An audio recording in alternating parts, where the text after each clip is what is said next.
अस्सलाम वालेकुम viewers, welcome back to my YouTube channel daily tips with Asma. आज के इस वीडियो में हम आपको बताएंगे फ़रहाना नाम के बारे में अनोखी और दिलचस्प मालूमात। फ़रहाना नाम का शुमार लड़कियों के नामों में होता है। फ़रहाना एक इस्लामी नाम है।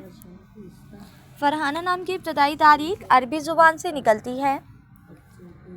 फ़रहाना नाम की लड़कियों के लिए खुशकिस्मत नंबर 2 माना जाता है। माहिरीन के मुताबिक फ़रहाना नाम की लड़कियां बहुत खुश इखलाक होती हैं।